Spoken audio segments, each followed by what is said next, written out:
आज इस सत्संग भवन में परमाराध्य संत सद्गुरु महाराज की प्रतिमा का प्रतिष्ठापन हुआ है। इस उपलक्ष्य में मैं आप लोगों को रुद्रयामल तंत्र ग्रंथ से एक मंत्र सुनाऊंगा। उस मंत्र के श्रवण से इस महत्तम कार्यक्रम की महानता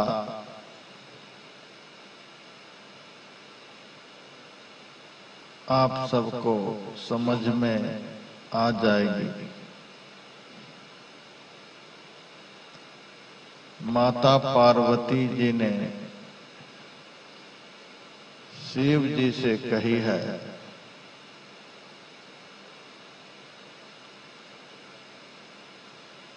गुरो मानुष बुद्धिं तो मंत्रेषु लिपि भावनम प्रतिमाशु शिलारूपम विभाव्य नरकम ब्रजेत। जो गुरु की मूर्ति को अर्थात जो संत सद्गुरु को मनुष्य समझता है, गुरु को मनुष्य समझता है, गुरु का दिया हुआ जो मंत्र है उस मंत्र को साधारण अक्षर समझता है, गुरु की प्रतिमा को जो पत्थर समझता है। ऐसा साधक शरीर त्याग के बाद रौरव नरक में जाता है और जब तक शरीर में रहता है नरक में जो दुर्गति होती है वही दुर्गति भोगता है।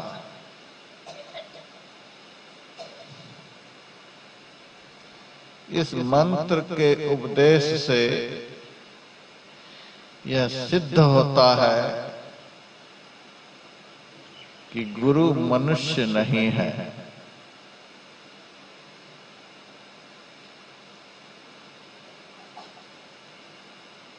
मर्यादा पुरुषोत्तम श्री राम को कोई मनुष्य के रूप में आए लेकिन मनुष्य नहीं समझता, समझना भी नहीं चाहिए।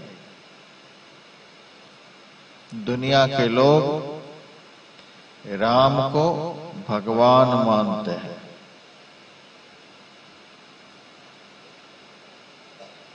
लीला बिहारी श्री कृष्णचंद्र को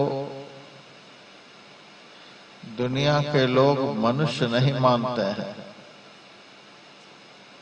भगवान मानते हैं।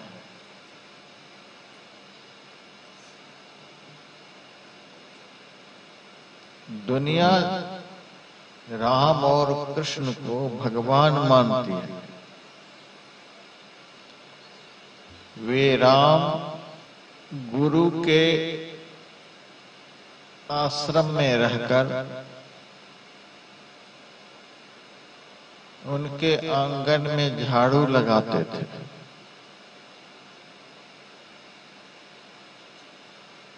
लकड़ी ला करके देते थे,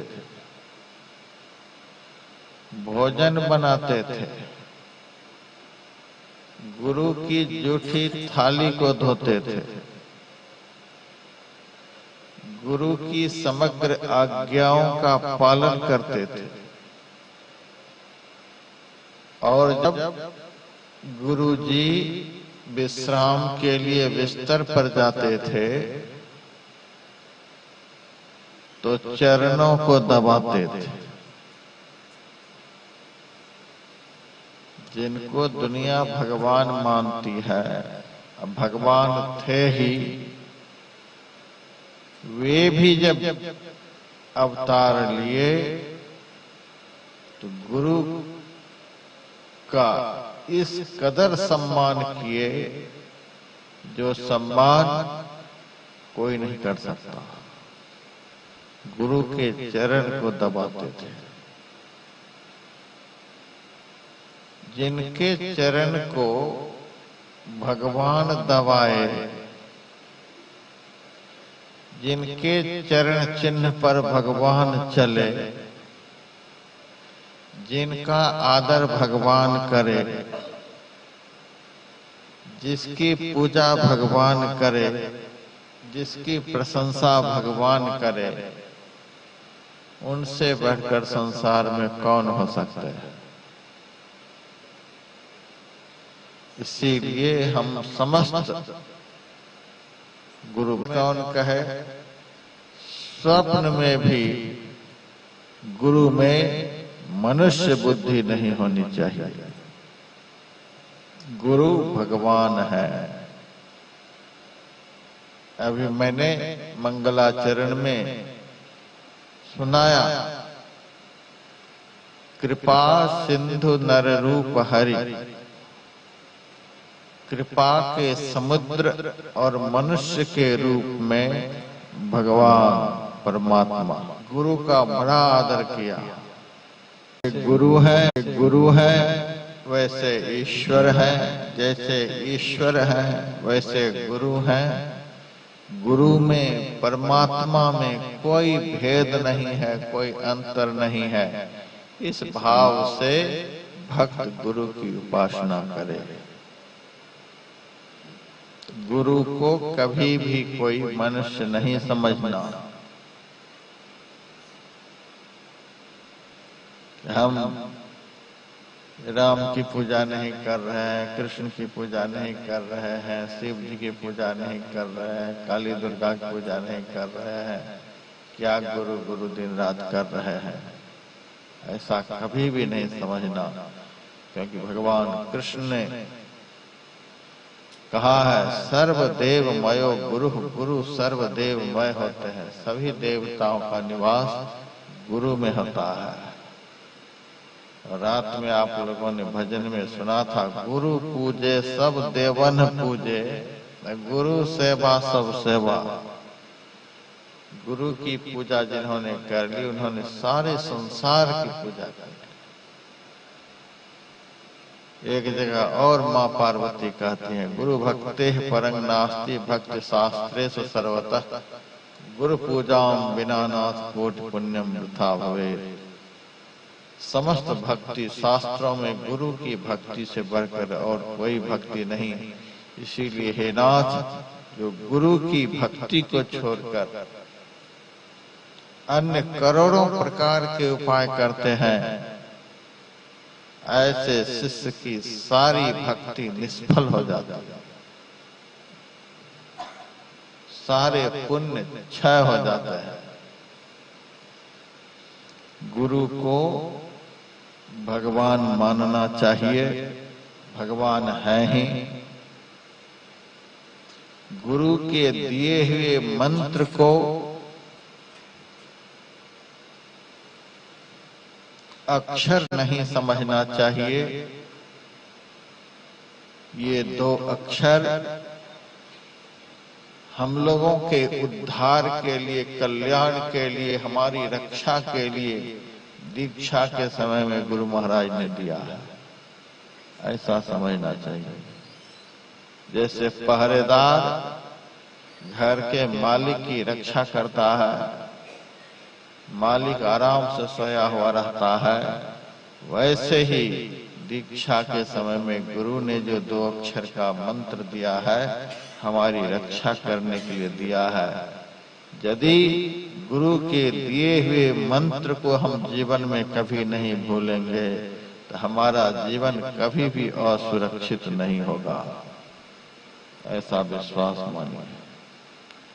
फिर कहा प्रतिमाश शिलारूपम, गुरु महाराज की प्रतिमा को पत्थर नहीं समझना चाहिए।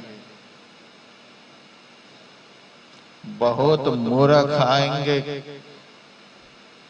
यहां सुनकर कि व्यासानंद बाबा ने यहाँ पर प्रतिमा का प्रतिष्ठापन कराया है। कहेगा पहले तो यह होता ही नहीं था, पहले तो बहुत कुछ नहीं होता था, अब काहे होने लगा। पहले तो होता नहीं था, अब गुरु महाराज की प्रतिमा। बुद्धि को भ्रमित करने वाले बहुत झोला छाप घूमते रहते हैं, उनकी बुद्धि भ्रष्ट हो गई है, दिव्य संस्कार का सर्वनाश हो गया है। इसीलिए गुरु महाराज की प्रतिमा का खंडन मंडन कर रहा है। यह प्रतिमा नहीं है, इस घर में गुरु महाराज आकर विराजमान हो गए हैं।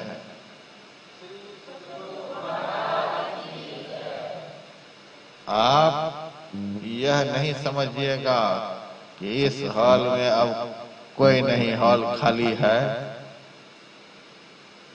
इस हॉल में गुरु महाराज विराजमान हो गए। यह हॉल और इस बगल वाला कमरा, यह गुरु महाराज का निवास स्थान अब हो गया। यहाँ पर आप लोग आराम से आकर नित्य नियम से ध्यान करिएगा, सत्संग करिएगा, स्तुति प्रार्थना समय से करिएगा। आपको गुरु महाराज के साथ में रहने का सुख मिलेगा, आनंद मिलेगा, पुण्य मिलेगा। यह प्रतिमा नहीं, यह गुरु महाराज विराजमान हो गए। यदि कोई इसको प्रतिमा कह दे, पत्थर कह दे, तो समझिए यह अब नरक में जाने की तैयारी कर रहा है। इनकी बात को हम लोग यदि मान लिए तो हम भी उनका साथ पकड़ लिए। इसलिए सब आदमी आज दिन से यहाँ गुरु महाराज को ऐसा समझिए कि विराजमान हो गए। और अभी तो झापा में ही विराजमान हुए। आप लोग ये अभियान शुरू कर दीजिएगा। हम यह प्रतिमा नेपाल में भेजते रहेंगे और आप लोग विराजमान करते रहिएगा।